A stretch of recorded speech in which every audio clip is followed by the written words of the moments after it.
Kita juga menghormati pihak kepolisian.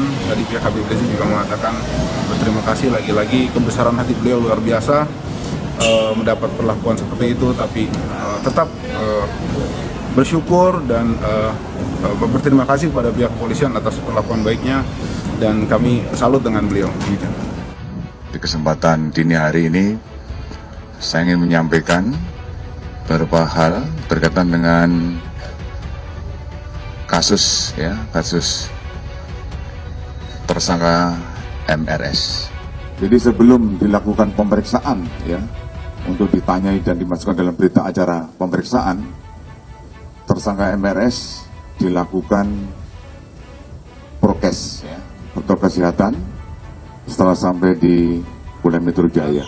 Beliau datang tadi itu sebagai sifat satria dari beliau, dan beliau menunjukkan bahwa beliau warga negara yang taat hukum.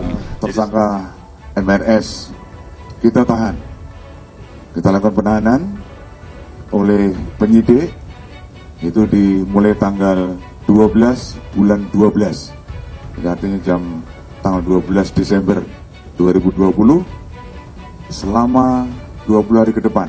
Itu kita ada rencana untuk pra-peradilan terkait proses penangkapan, penahanan dan penetapan tersangka.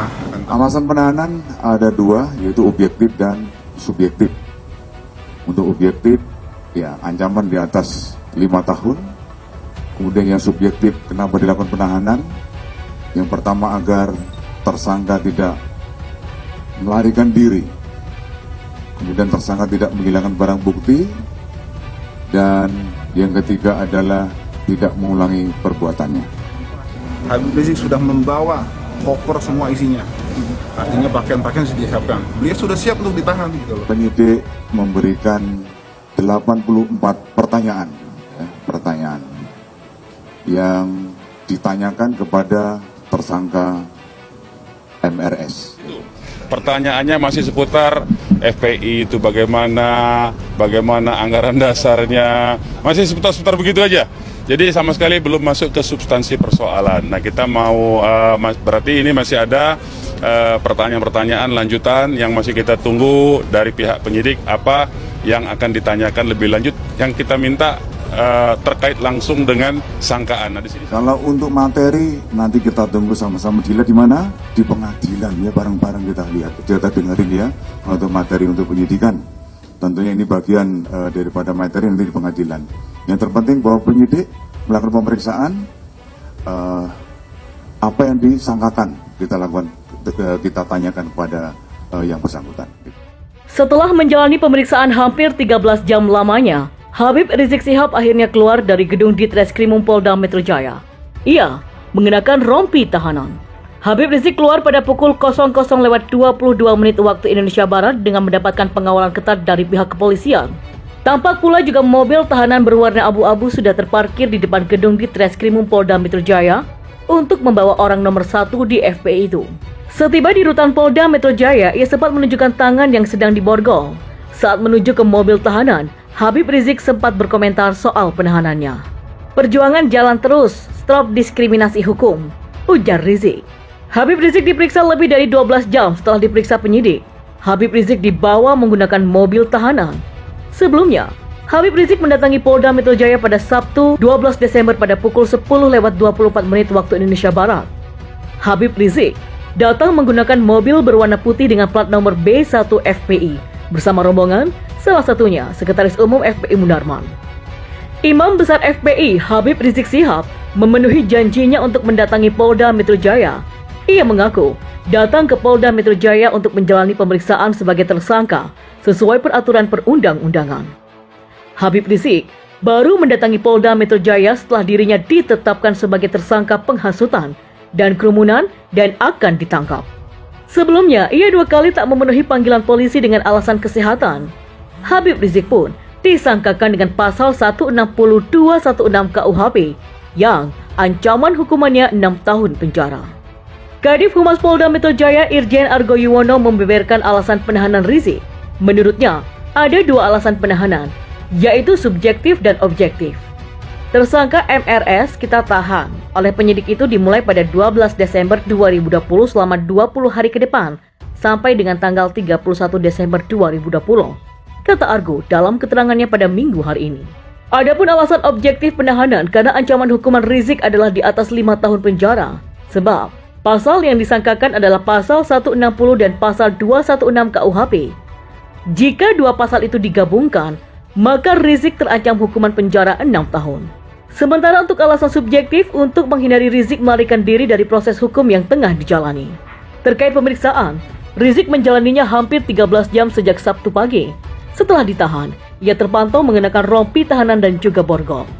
Kuasa hukum Habib Rizik Shihab, Munarman, mengomentari belum selesainya pemeriksaan Habib Rizik di Polda Metro Jaya pada Sabtu kemarin. Pemeriksaan pemimpin FPI itu dimulai sekitar pukul 10.25 waktu Indonesia Barat hingga pukul 10 malam dan belum rampung. Kemudian, saat ditanya wartawan mengenai Habib Rizik ditahan, Munarman menjawab surat perintah penahanan saja belum ada, tapi surat perintah penangkapan sudah ada. Menurut dia, per pukul 21 waktu Indonesia Barat pada Sabtu kemarin, pemeriksaan Habib Rizik masih seputar FPI, belum masuk substansi materi sangkaan, belum masuk pasal 160, 93 dan 216 KUHP, baru seputar FPI, anggaran dasarnya, dan jadi masih belum masuk substansi persoalan, ujar Munarman. Sementara itu, kuasa hukum Habib Rizik Shihab, Aziz Yanuar, menyatakan kliennya mengaku siap ditahan usai diperiksa dalam statusnya sebagai tersangka kasus dugaan pelanggaran protokol kesehatan. Namun demikian, Aziz mengaku tak mengetahui apakah Habib Rizik telah mempersiapkan pakaian ataupun keperluan lain jika akhirnya penyidik memutuskan menahan kliennya. Ia menambahkan Habib Rizik juga dipastikan akan kooperatif menjalankan proses hukum sebagai tersangka. Sementara itu, pagi menjelang siang pada Sabtu 12 Desember 2020, Habib Rizik Shihab akhirnya memenuhi pemeriksaan sebagai tersangka dalam kasus dugaan pelanggaran protokol kesehatan di Polda Metro Jaya di Jakarta pada hari ini. Berdasarkan pengamatan dari Tribun News di lokasi, HRS tiba di depan gedung Direktorat Reserse Kriminal Umum Polda Metro Jaya pada pukul 10.20 waktu Indonesia Barat. Dia tampak turun dari minibus berwarna putih dan terlihat HRS tampak mengenakan pakaian gamis beserta sorban berwarna putih. Alumnus Universitas di Malaysia itu tampak hadir ditemani oleh sejumlah kuasa hukumnya. HRS pun sempat mengeluarkan sejumlah pernyataan sebelum masuk ke dalam gedung pemeriksaan. Ia juga menjelaskan saat ini kondisinya sehat untuk menjalani proses hukum. Ia pun telah mengaku siap menjawab pertanyaan yang diajukan oleh penyidik. Pemimpin Front Pembela Islam Muhammad Rizik Shihab atau yang biasa dikenal Habib Rizik Shihab ditetapkan sebagai tersangka oleh Polda Metro Jaya terkait kasus kerumunan massa yang terjadi di Petamburan, Tanah Abang, Jakarta Pusat pada Sabtu hari ini. Rizik Shihab dijerat dengan pasal 160 KUHP tentang penghasutan dan 216 Kitab Undang-Undang Hukum Pidana atau KUHP tentang upaya melawan petugas. Sebagai informasi, Rizik Shihab bukan pertama kali tersandung kasus hukum. Menurut data yang berhasil dihimpun oleh bislau.id, sejak tahun 2001, Rizik sudah 6 kali tersandung kasus hukum dan ditetapkan sebagai tersangka. Deputi Hukum dan Undang-Undang Kementerian Badan Usaha Milik Negara atau BUMN IJP, Dr. Andes Carlo Bricteu mengatakan, apa yang dialami oleh Rizik Shihab sekarang ini adalah kasus yang berulang. Carlo mengatakan, dirinya bahkan pernah terlibat langsung dalam kasus Rizik ketika dirinya menjabat sebagai Direktur Reserse Kriminal Umum atau Dirkrimum Polda Metro Jaya. Mereka yang saat ini sekarang menangani kasus ini adalah orang-orang yang kompeten dan sudah tidak asing dengan tersangka. Negara dalam hal ini Polri lewat Kapolda Metro Jaya pasti hadir untuk memberikan rasa aman untuk masyarakat, ujar Carlo di Jakarta pada Sabtu hari ini. Lebih jauh, dijelaskannya pada tahun 2008 Rizik Shihab menjadi tersangka kerusuhan Monas. Saat itu, lanjutnya, Rizik Shihab tersandung masalah pidana kasus pengeroyokan hingga masuk meja persidangan. Waktu itu dia divonis 1,5 tahun penjara oleh Majelis Hakim Pengadilan Negeri Jakarta Pusat pada 31 Oktober 2008 atas kasus pengeroyokan dan kerusuhan di Monas, kata Carlo. Dijelaskannya saat itu The Dream Team Krim Polda Metro Jaya yang menjadi penyidik dalam kasus Monas Rizik Shihab antara lain Wakil Direktur Krimum Purwadi Arianto yang saat ini menjabat sebagai Kapolda Lampung, Kasat Kamnek Tornagogo Sihombing yang saat ini menjabat Kapolda Papua Barat, Kasat Jatanras Fadil Imran yang sekarang menjabat Kapolda Metro Jaya